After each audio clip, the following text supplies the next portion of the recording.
Evaluating art.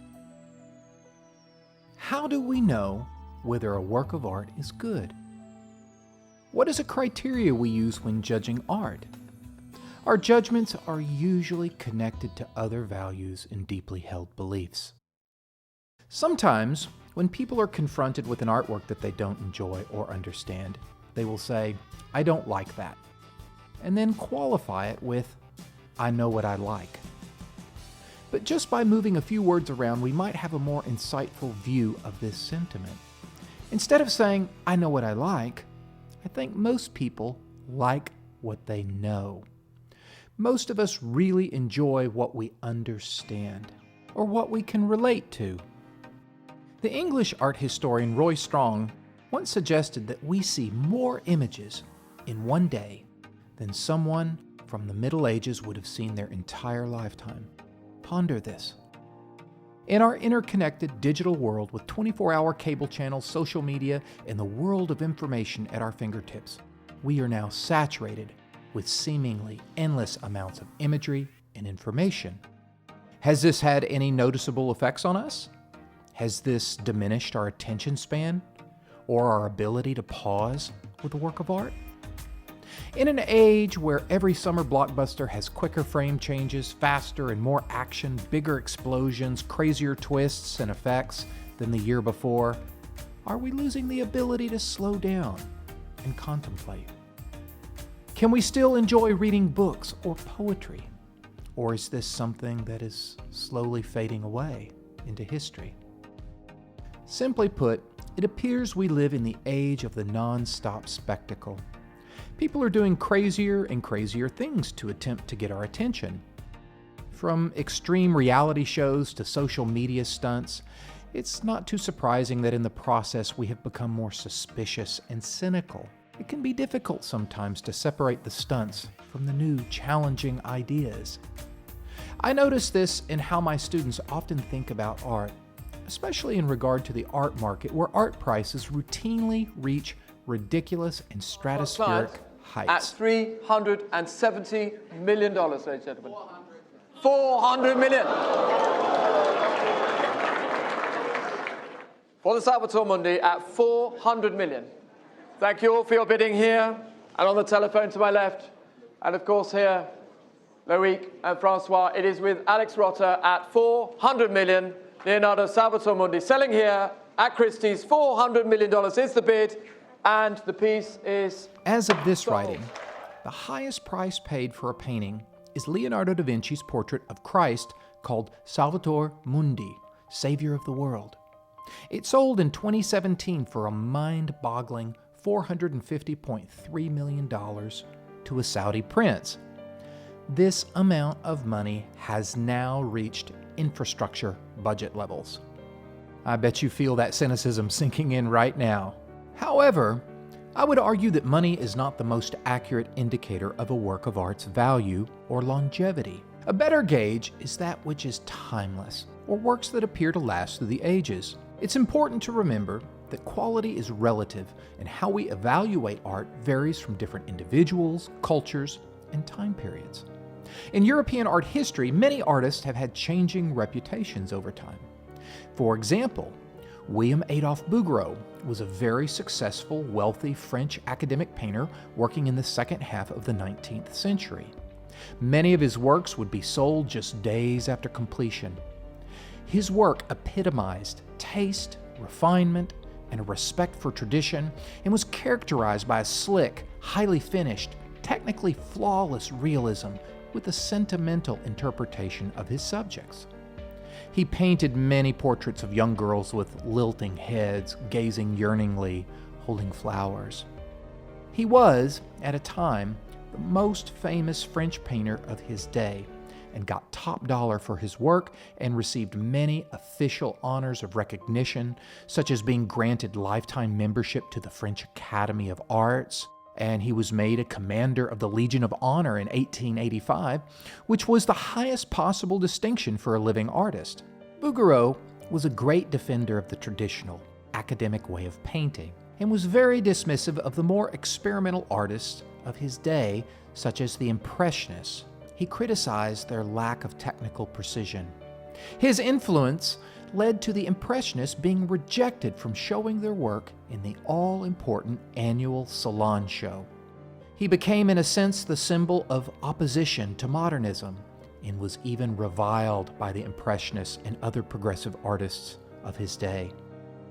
The famous post-impressionist Paul Gauguin loathed him and later described the single occasion when Bouguereau made him smile. Gauguin ran across a couple of his paintings in a brothel, where he said, "That is where they belong." Bouguereau created paintings for the market. The middle and upper class wanted stylized beauty, mythology, rustic country life, and childhood innocence. Concerning his art, he once confessed, quote, "What do you expect? You have to follow public taste, and the public only buys what it likes. That's why, with time, I changed my way of painting," end quote. That quote has not aged well for Bouguereau. Bouguereau was famous, wealthy, and internationally recognized in his lifetime. Today, he is largely unknown to the general public. He is at best a footnote.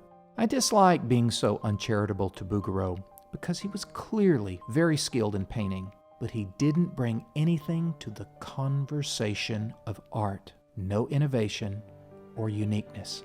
You might say that Bouguereau is to French society what digital filters are to our selfies, an artificial attempt to aggrandize or idealize ourselves in a predictable fashion. Now let's look at another artist of the same time, Vincent van Gogh. You've probably heard of him. Van Gogh was a Dutch painter that lived in the last half of the 19th century. He was completely ignored during his lifetime. He sold only one work when he was alive that we know of, The Red Vineyard. It was sold to the sister of one of his friends for 400 francs. Yet today, Van Gogh's work is highly sought after by museums and collectors worldwide. At auctions, his work routinely goes for millions of dollars.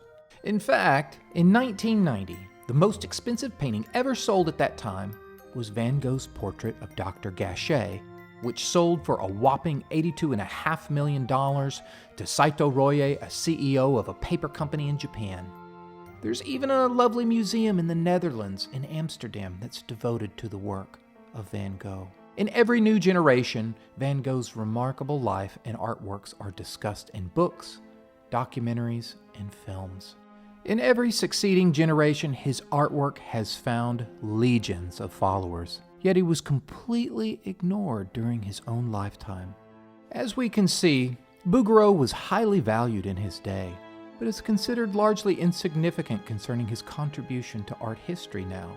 While Van Gogh was completely ignored and dismissed in his day, he is now acknowledged as a forceful expression of his generation, an innovator, an influence that has changed the conversation of art and art history. We bring our values with us every time we look at a work of art. When you go to a museum, gallery, or look at a work of art, you bring with you every single work you've ever seen and experienced. If we look for art to distract us from our daily lives, then obviously we will favor certain kinds of art. The type of art we prefer reveals far more about us than you would think. Our taste involves our personality and our values more than any other kind of judgment.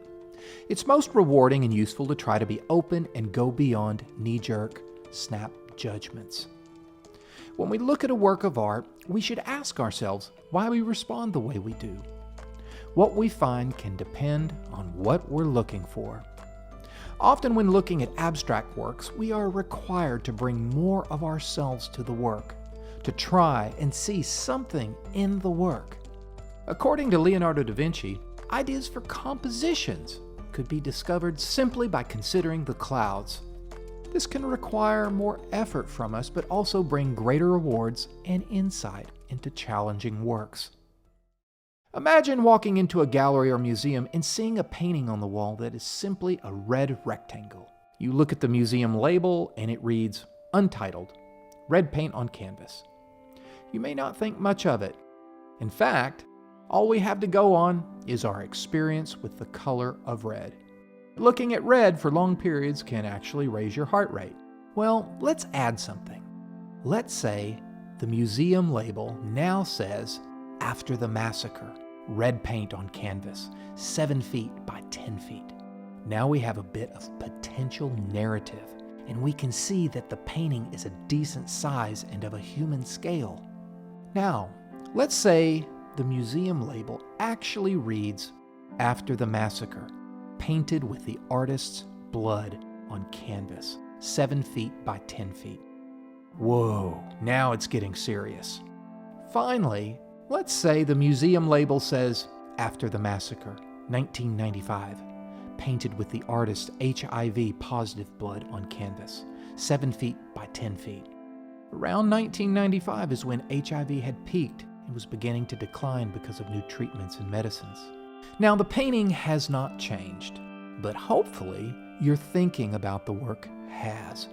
By adding these strata or layers of facts, we are constructing a foundation for potential meaning for this work.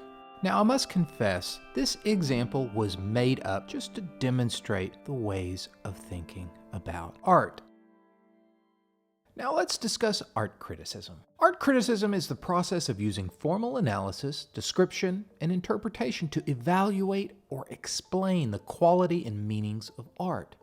We all engage in art criticism, but professional critics that write for newspapers, journals, magazines, etc. tend to follow one or more of three basic theories. First are formal theories, which focuses attention on the composition of the work and how it shows originality, how it may have been influenced by other works, or how it influences other artists. Second are contextual theories, which considers art as a product of a culture and value system. This theory asks what are the economic, racial, political, or social factors that led to the creation or influence of the work. And finally, expressive theories, which pays attention to the artist's expression of a personality or worldview. This theory tries to discern personal elements in works of art.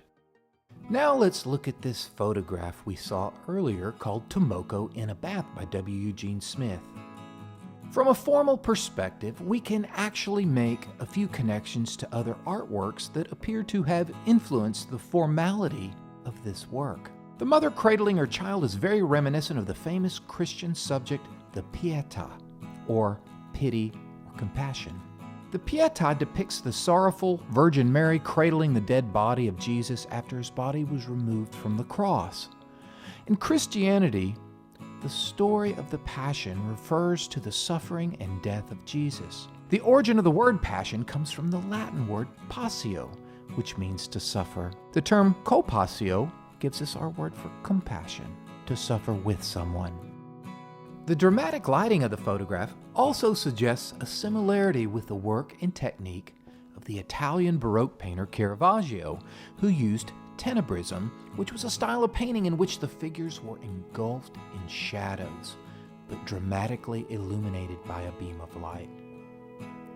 From a contextual perspective, the photograph Tomoko in a Bath came from an urgent need to bring attention to the plight of those suffering from Minamata disease, mercury poisoning. This work was used as a form of political and social activism to stop a corporation from polluting the environment and making people seriously ill. From an expressive perspective, the photograph suggests the profound human concern of the photographer. Despite the tragic story, it captures a powerful message of human love and compassion. Let's apply these theories onto one more work, Horn Players, 1983, by Jean-Michel Basquiat. From a formal perspective, we can see the introduction of his graffiti techniques into his painting, which was very new at the time. He repeats the head motifs which make each vertical panel feel connected. Born from his graffiti art, it feels improvised, but actually, it's carefully balanced between unity and variety. From a contextual perspective, the work is a celebration of the famous bebop jazz musicians Charlie Parker and Dizzy Gillespie, who were great musical innovators from the 1940s. The saxophonist Charlie Parker is in the upper left, with Dizzy Gillespie at the center and at the right with his trumpet. Together they recorded one of Parker's tunes called Ornithology. In the bottom right, we see that they must have created alchemy, a magically transformative mixture. Basquiat is proclaiming an important African-American musical movement. From an expressive perspective, Basquiat's work is full of personal meaning. Look at his personal style of line. It's as purposeful and intense as Basquiat displayed in life. The work suggests the relationship between his improvisational style of painting and the alchemy of jazz composition. In this work, the artist is exploring his personal history as an African American by honoring and sharing these great musical artists who are important to him. As we can see, we've now got a standard for critically evaluating and judging art. Great works need to have some degree of innovation, important contextual meanings, or a recognizable personal statement is a key ingredient. Not all are required, but at least one must be strongly represented. Most works in museums have been selected by specialists using one or more of these theories. We clearly like art that we can relate to. So asking yourself why you relate to something or what you're really looking for in art will help you to discover the values that motivate your choices. Writing is a way to give form and clarity to our ideas and beliefs. Here's a 3-step method for writing about art. First, get the facts. This includes information such as the artist's name, title, medium, date, size, and location of the work. Any facts that you can find out. Second, analyze. Observe the formal elements and parts of the work and how they fit together. Does the choice of the medium affect the work? Does it fit or belong to any art movement or time period? Is it an early work or a late work by the artist? How has the work been received? Third, evaluate. Use one of the 3 types of art criticism we discussed to determine the quality or the work's importance. Is it innovative? Does it move you? Does it communicate a political or social cause? Is it beautiful or difficult for the eyes? What is the message, and is it conveyed effectively? How have governments, religious institutions, and business corporations changed art? They have all supported it on a grand scale, but they have also modified the content to suit their own agendas. This is, of course, a nice way of suggesting what we call censorship. Censorship is simply the alteration of works of art or their removal from public view. Censorship is not a recent phenomenon. In the 16th century, the Italian genius and artist Michelangelo had one of his greatest works censored. 20 years after he painted the ceiling of the Sistine Chapel, Michelangelo was invited back to paint an adjacent wall behind the altar. He chose to paint the Last Judgment, which is the depiction of the second coming of Christ and the final and eternal judgment by God on all of humanity. This work was a strong contrast with the paintings on the ceiling, telling the stories from the Old Testament. Here we see Christ with a raised right hand, condemning most of humanity. In this dramatic image, we see on the right those who are damned being pulled to hell. To the lower right of Christ, we see Saint Bartholomew, who is skinned alive, holding a knife and the skin of Michelangelo. It's a kind of self-portrait of the artist. Michelangelo doesn't even save himself. At the bottom, we see Charon, the ferryman who brings damned souls across the river Styx into Hades' realm. This work was deemed controversial for a few reasons. Foremost was the voluptuous nudity. Jesus was also portrayed as a clean-shaven, muscular, Apollo-like pagan figure, which was problematic in a Christian church. The angels trumpeting the end of the world are not in the 4 corners of the earth as the Bible describes, but rather clustered together near the center bottom of the work. Additionally, the angels don't have wings as described by Scripture. When Michelangelo was working on this fresco, Biagio de Cesena, the papal master of ceremonies, kept criticizing the work for its shameful nudity. In response, Michelangelo immortalized Cesena's likeness as King Minos in Hades with donkey ears and a serpent's tail. When Cesena complained to the Pope, the pontiff joked that his jurisdiction did not extend to hell and that the portrait would have to remain. After Michelangelo's death, Daniele de Volterra, an Italian Mannerist painter and sculptor, was hired to cover the genitals in the work with loincloths. He gained the nickname Il Bragatone, the breeches maker. Volterra actually chiseled away and repainted this part of the wall showing Saint Blaise and Saint Catherine of Alexandria holding the devices of their martyrdom, iron combs and the breaking wheel. They were repainted because Saint Blaise had appeared to look at Saint Catherine's naked behind, and some observers thought their body positions were too sexually suggestive. So Volterra repainted them, turning the head of Saint Blaise and adding clothes to both of the figures. Now, I'd like to show you another more recent artwork. It's a photograph created by American artist Andre Serrano in 1987. Now, formally speaking, the image is quite lovely. The glowing crucifix emerges and appears, all while surrounded by a hazy, mysterious, lava-like, reddish-yellow atmosphere. The work is quite colorful and harmless. That is, until you read the title, which is like lighting a fuse to a bomb. This controversial work is titled Piss Christ. Serrano took a plastic commercial crucifix and submerged it in a vat of his urine, then he illuminated the crucifix and photographed it. He did an entire series with urine, including Piss Satan and other figures. Now, this is almost like eating a hot dog and thinking it absolutely delicious, then being told what's in the hot dog. It kind of stops us in our tracks for a moment. Piss Christ provoked conservative lawmakers to attempt to get rid of a governmental agency, the National Endowment for the Arts, because it had awarded money to Serrano for his work. The photo then became one of the visual centerpieces of the culture war. It raised the question of whether limits should be drawn as to what is acceptable in publicly displayed art or publicly funded art. This work raises many interesting theological and philosophical questions, such as, what happens when we mix the sacred and the profane? Does the crucifix sanctify the urine, or does the urine defile the crucifix?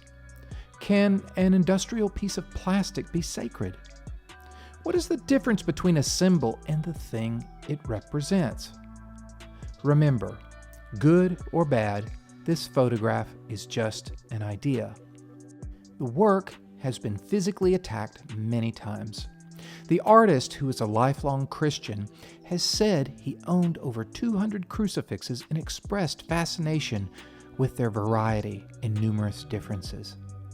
He also stated, quote, "The thing about the crucifix itself is that we treat it almost like a fashion accessory. When you see it, you're not horrified by it at all. But what it represents is the crucifixion of a man," end quote. Serrano has also expressed interest in the over-commercialization and cheapening of Christian iconography in contemporary culture, and denounces the idea that he intended to create a blasphemous work.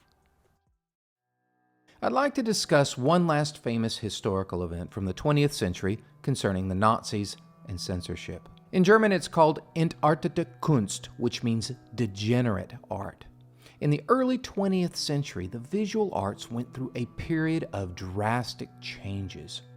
At the time, avant-garde artists and their artistic expressions clashed with the ideas of German nationalism under the Nazi regime. What we consider innovative now was not yet appreciated by the general public. In Germany, the defeat from World War I and a very unstable economy left many Germans quite upset.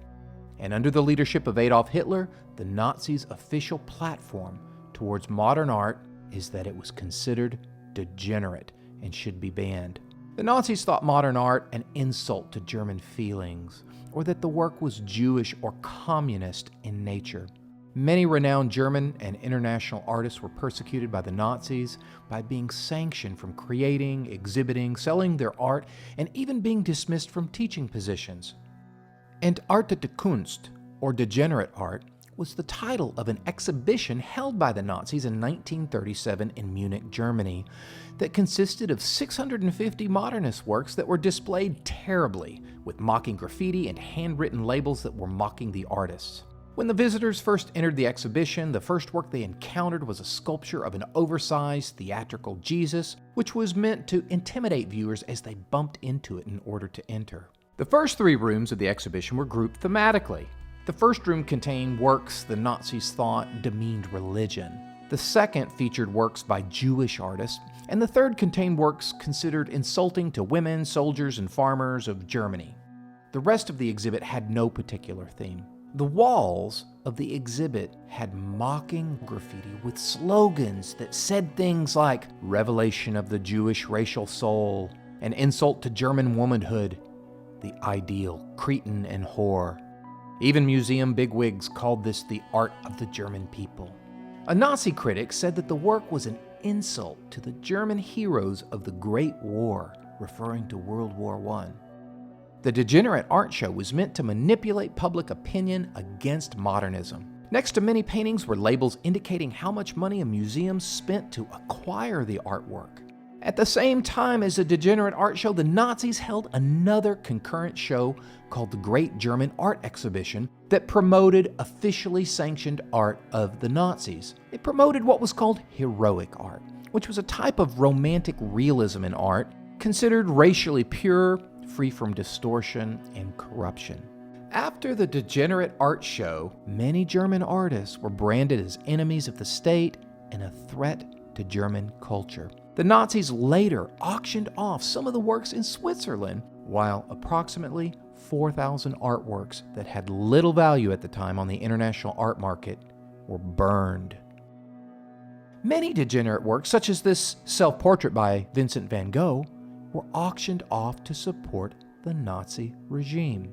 There are even stories of the Nazi representatives mocking the international bidders that were bidding on the work. As we've seen throughout this lecture, despite our ability to describe, analyze, interpret, and evaluate art, there is clearly no single correct way to evaluate it. The 3 approaches we've discussed in this lecture have been popular at one time or another. The bottom line is that the process of evaluation is meaningful from any viewpoint because it pulls the viewer into the creative process. This concludes our lecture on evaluating art. Thank you.